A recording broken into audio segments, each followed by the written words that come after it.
Welcome sa Latter-day Understanding. Ako si Richard Greenland. Last week, nag-usap tayo tungkol sa pagprint ng Aklat ni Mormon. At ang pagprint ng Aklat ni Mormon, umabot ng 7 months para matapos. Sa mga end of March 1830, tapos na. Tapos na yung pagprint ng Aklat ni Mormon, pwede nang bilhin. Noon, binibili ang Aklat ni Mormon. Ngayon, binibigay. Dahil may pera na ang simbahan dahil sa tithing. Noon, bago pa lang ang simbahan actually sa umpisa sa March 1830, wala pang simbahan. Yun yung pag-usapan natin itong lesson. Kaya binibenta noon, mura lang naman, pero binibenta naman para lang na mabayaran ang printing, para mabayaran din si Martin Harris sa ginawa niya noon. Yung pinag-usapan natin last lesson. Bago pa print ang Aklat ni Mormon, sinabihan si Oliver Cowdery ni Joseph Smith na gumawa ng isang kopya ng Aklat ni Mormon. Yan yung tinatawag na printer's manuscript. At yung printer's manuscript na yan ang kopya na ginamit ng printer para ilagay sa printing press at para i-print ang Aklat ni Mormon. Kaya inumpisahan yan bago pa inumpisahan ang pag-print ng Book of Mormon, pero hindi naman natapos hanggang later on. Siyempre natapos naman yung printer's manuscript na sulat kamay ulit ni Oliver Cowdery yan, bago pa natapos yung printing dahil kailangan naman yan para sa printing. Pero ginagawa naman sa 7 months na yan. Si Joseph Smith din sa panahon na ito, nag-aantay naman na malaman kung kailan gagawin ang pag-uumpisa ng simbahan or pag-restore ng simbahan ni Jesucristo. Dahil alam niya mangyayari. Sinabihan na siya noon pa ng Diyos na mangyayari ito. Hindi lang niya alam kung kailan talaga, pero alam niya na malapit. Kaya sa 7 months na ito at pagkatapos niyan konti, na marami siyang natanggap na mga revelation na para sa kanya, hindi naman yung nilagay talaga sa Doctrine and Covenants. Pero meron siyang mga natanggap na revelation at dahil sa mga revelation na yan, at dahil sa mga binasa niya sa Aklat ni Mormon, nilagay niya ang lahat nito sa Doctrine and Covenants section 20. Sa una, ang tinatawag sa revelation na ito ay Articles and Covenants ng simbahan. Iba ito, yung pag binabasa natin yung section 20, parang iba naman ito kaysa sa karamihan ng mga revelations sa Doctrine and Covenants. Dahil hindi naman ito yung parang salita talaga ng Diyos na direkta talaga na galing sa Diyos. Dahil ang ginawa ni Joseph Smith ay kinuha niya ang lahat ng mga revelation na yan, tapos sinama-sama niya na gumawa siya ng parang handbook para sa simbahan. Kaya mas lalo natin pag-usapan mamaya sa lesson na ito. Pero basta iba naman konti itong section 20. Sa section 20 din, sa panahon na yan na marami siyang tinatanggap na revelation, nalaman din niya kung ano talaga ang petsa, ang date kung kailan umpisahan ang simbahan o kung kailan ipanumbalik ang simbahan ni Jesucristo. Kaya sa April 6, 1830, may mga 40 na tao na nandoon sa bahay ni Nina Whitmer, kung saan tinapos ang translation ng Aklat ni Mormon. At sa araw na yan, isang linggo yan, ginawa nila ang pag-umpisa ng simbahan. Ayon sa batas ng state ng New York, kailangan may 6 na tao na magpirma sa isang kontrata para mag-umpisa ng simbahan. Kaya yan, may pinili silang 6 na tao, ginawa nila yan, tapos naumpisahan nila ang Church of Christ. Hindi naman nila alam noon na magiging the Church of Jesus Christ of Latter-day Saints. Ang revelation na yan, hindi naman dumating kay Joseph Smith hanggang mga 8 years later. At may mga dahilan kung bakit, pero hindi natin pag-usapan sa lesson na ito. May ibang lesson tungkol dyan kung bakit binago kunti ang pangalan ng simbahan. Sa araw na ito, yung April 6, 1830, habang ginagawa nila ang church meeting, yung parang sacrament meeting siya, si Joseph Smith, tinawag siya, may natanggap siya na revelation, yung Doctrine and Covenants section 21 ngayon. At sa revelation na yan, tinawag si Joseph Smith bilang propeta, bilang seer, yung tagakita, bilang tagasalin, bilang apostle, bilang elder ng simbahan. Yung mga miyembro ng simbahan ay inutusan ng Diyos na makinig kay Joseph dahil siya ang propeta ng simbahan. Basahin natin sa Doctrine and Covenants, section 21, verses 4 hanggang 5 at saka 7. Anupat kayo nang nahulugang ang simbahan ay tatalima sa lahat ng kanyang mga salita at kutusang ibibigay niya sa inyo sa tuwina tatanggap siya ng mga ito. Lumalakad ng may buong kabanalan sa harapan ko, sapagkat ang kanyang salita ay inyong tatanggapin na parang nagmumula sa sarili kong bibig ng may buong pagtitiis sa pananampalataya, sapagkat ganito ang wika ng Panginoong Diyos. Siya ay aking pinukaw na isulong ang layunin ng Zion ng may malakas na kapangyarihan para sa kabutihan at ang kanyang pagsusumigasig ay nalalaman ko at ang kanyang mga panalangin ay narinig ko. Kaya itong sinasabi dito na kailangan pakinggan ang mga salita at sundin ang mga salita ni Joseph Smith na parang galing sa Diyos mismo, hindi lang ito para kay Joseph Smith. Para din ito sa lahat ng mga propeta na tinawag pagkatapos kay Joseph Smith din. Basahin natin ang isang quote ni Elder Merrill C. Oaks. Sabi niya, ang simbahan ay itinatag sa patuloy na paghahayag sa isang kasulukuyang buhay na propeta. Maraming dakila at mahahalagang bagay na nauuko sa kaharian ng Diyos ang inihayag at marami pa ang ihahayag sa pamamagitan ng buhay na propeta. Simula kay Joseph Smith at pagpapatuloy sa kanyang mga kahalili bilang Pangulo ng Simbahan, ang patuloy na daloy ng paghahayag ay nagpasakdal sa ating pangunawa sa Ebanghelyo. Ang pag-unawa sa mga doktrina at mas ganap na itinuro ng simbahan ngayon kaysa sa anumang naunang panahon sa dispensasyong ito. Kaya mahalaga talaga na sundin natin ang propeta sa panahon natin. Tinawag siya ng Diyos para maging propeta at para makinig tayo sa Kanya para malaman natin kung ano ang gagawin natin sa panahon ngayon. So bakit kailangan natin sundin ang propeta? Sinabi din yan sa Doctrine and Covenants section 21 sa verse 6. Sapagkat sa pamamagitan ng paggawa ng mga bagay na ito, na ibig sabihin dito yung pagsunod sa mga sinasabi ng propeta, ang mga pintuan ng impyerno ay hindi mananaig laban sa inyo. Oo, at itataboy ng Panginoong Diyos ang mga kapangyarihan ng kadiliman mula sa harapan ninyo at papangyarihing yumanig ang kalangitan para sa inyong ikabubuti at sa ikaluluwalhati ng kanyang pangalan. Kaya protektahan tayo at bibiyayaan tayo kung susundin natin ang propeta.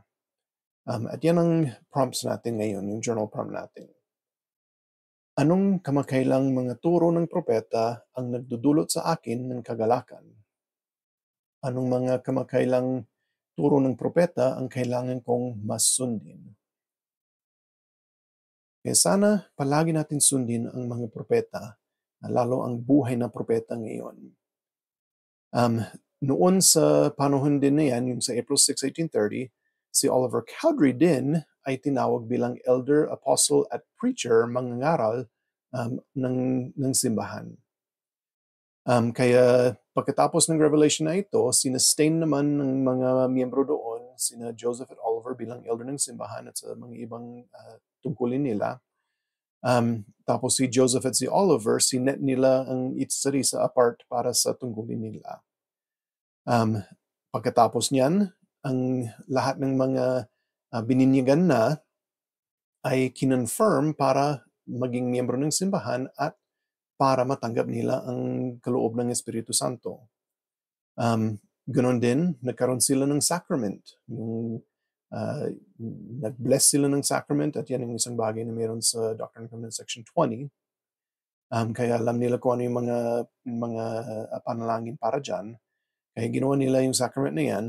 At pagkatapos ng meeting, maraming gustong magpabinyag, kaya pumunta sila sa isang lugar dyan na may tubig na malapit doon at maraming nabinyagan. Mga 10 araw pagkatapos niyan, may natanggap si Joseph Smith na isa pang paghahayag. Dahil may ibang mga tao na ayaw magpabinyag pero gusto nila maging miyembro ng simbahan. Ang dahilan kung bakit ayaw nilang magpabinyag ay dahil sabi nila, ay nagpabinyag na ako sa ibang simbahan. Dapat sapat na yan dahil nabinyagan na ako. Pero sa section 22, yan ang revelation na natanggap ni Joseph Smith tungkol dito, sinasabi ng Diyos na kailangan gawin ang pagbibinyag sa pamamagitan ng tamang otoridad. Itong pagbibinyag ay isang covenant sa Diyos. Kaya hindi pwede na tanggapin ang mga pagbibinyag ng ibang mga tao dahil wala silang otoridad na gumawa ng mga bagay para sa Diyos. Kaya kailangan talaga binyagan tayo sa totoo na simbahan ni Jesu Cristo. Sige, so balik tayo sa Doctrine and Covenants Section 20. Maraming mga bagay dito. Mahaba talaga ito, mga 84 na verses. Kaya mahaba siya talaga ng section ng Doctrine and Covenants. At kagaya ng sinabi ko kanina, iba ito kaysa sa karamihan ng mga revelation. Ang pagbabasa nito ay parang binabasa natin ng isang handbook ng simbahan ngayon. Kaya ito ay parang ang unang handbook ng simbahan noon. Itong revelation din, dahil pinagsama-sama ang mga iba't ibang revelation para gawin ito, sabi ni Joseph Smith na buhay ito na revelation. Kaya kung may natatanggap siya na mga ibang bagay na mas tama, binabago niya. Tapos yan, finally sinulat nila nang nalaman nila kung ano talaga ang tama. So sa section na ito, may iba't ibang bagay na nilagay. Parang pareho sa handbook natin ngayon, yung general handbook, na may iba't ibang section para sa iba't ibang bagay na kailangan malaman natin para magkaroon tayo ng simbahan, para magawa natin ng mga bagay na kailangan natin sa simbahan. Kaya ang unang 16 verses ng section na ito ay nagbibigay ng kunting history ng ginawa ni Joseph Smith, yung simula sa yung pagsisimula yata yung sa una ay yung pagpakita ni Angel Moroni sa kanya. Hindi naman sinasabi talaga yung Angel Moroni, basta sinasabi may isang anghel. Pero ganoon din tungkol sa pag-translate ng Aklat ni Mormon hanggang sa pag-umpisa ng simbahan. Ganoon din, meron yung next 12 verses, meron tungkol sa creation, yung fall, at yung atonement. So yung basically yung plan of salvation. Yan ang meron sa susunod na 12 verses. Pagkatapos niyan, may 9 na verses na nag-uusap tungkol sa repentance at saka baptism. At pagkatapos niyan, may 30 verses na tungkol sa priesthood. Kung anong ginagawa ng elder, ng priest, ng teacher, ng deacon. Kung anong mga responsibilidad ng bawat isa niyan. Pagkatapos niyan, may 3 verses tungkol sa responsibilidad ng mga miyembro pagkatapos ng pagbibinyag nila. Pagkatapos niyan, meron yung tungkol sa baptism, may 4 na verses dyan na kasama din doon yung panalangin na gagawin para sa pagbibinyag sa tao. Tapos may 5 verses tungkol sa sacrament na kasama din doon ang 2 prayer para sa sacrament, yung sa bread at yung water, pero noon wine naman yung ginagamit. Tapos yung huling 5 verses, meron tungkol sa yung mga regulation ng simbahan, yung kung paano nila malalaman kung sino ang miyembro ng simbahan, kung anong mangyayari kung may magkasala na hindi nagre-repent. Kaya mga ganyan. Kaya makita ninyo na marami talagang information dito sa section na ito, yung section 20. Siyempre, wala naman tayong oras para gawin ang parang deep dive sa lahat. Marami naman talaga detail at buti na lang, meron mga ibang section sa Doctrine and Covenants na meron mga tungkol sa mga ito. Kaya mapag-aralan naman natin sa mga ibang lessons sa buong taon na ito. Yan ang maganda sa Ebanghelyo, maraming repetition. Paulit-ulit talaga ang pagtuturo sa atin para mas lalo natin maalala. Kaya sa lesson na ito, ang pinakagusto ko na maalala natin ay na may plano talaga ang Diyos at mahalaga ang simbahan ng Diyos para sa plano niya. Kaya sa pamamagitan lamang ng kanyang simbahan ay makakakuha tayo ng mga ordinansa, yung otoridad, ang mga bagay na yan na kailangan para maligtas tayo. Noon, sa panahon ni Jesucristo, ginawa niyang simbahan na meron ang doktrina, ang autoridad, ang mga ordinansa, ganun din meron yung mga pinuno, yung propeta, yung apostol, yung mga ibang leader ng simbahan. Meron din tayong ganyan sa simbahan niya ngayon.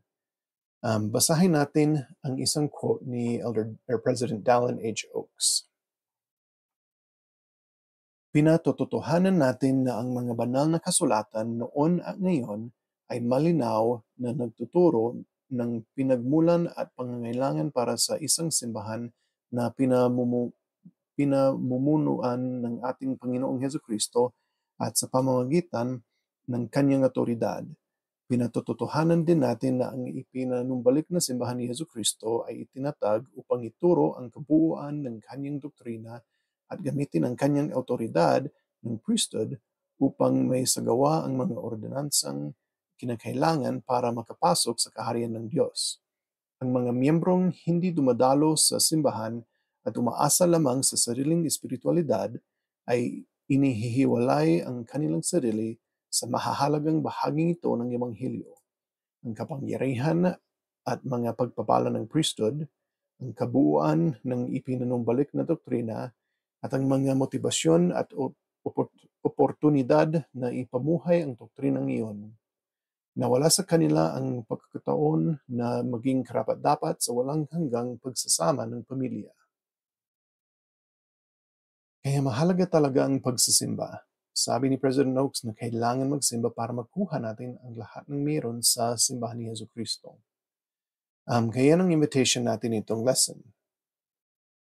Pag-isipan kung paano mo mapapabuti ang iyong pagsimba para mas mapalapit ka kay Kristo.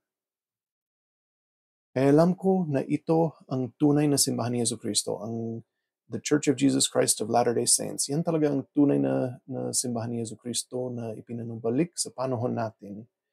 Alam ko na kahit may mga katotohanan sa mga ibang simbahan, wala naman otoridad sa ibang simbahan. Dito lang may otoridad na pinigay ng Diyos sa tao para gawin ang kanyang kagustuhan sa mundo, ang kanyang plano para sa kanyang mga anak.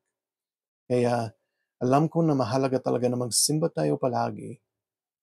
Hindi naman sapat na mag-isip lang tayo na sige, pwede kong basahin ang mga banal na kasulatan at mag-isip ng mabuti, gawin ang mga bagay na mabuti at maligtas ako. Hindi yan sapat. Dahil hindi natin kaya. At ganoon din, kailangan natin ng mga ordinansa para makapasok tayo sa Celestial Kingdom. Kaya sana, sikapin natin gawin ang mga kautusan ng Diyos, mas lalo ngayon ang pagsisimba. Itong iniwan ko sa pangalan ni Jesucristo. Amen. Sige, so sa next week, ang pag-aralan natin ay Doctrine and Covenants section 23 hanggang 26. Salamat sa panonood.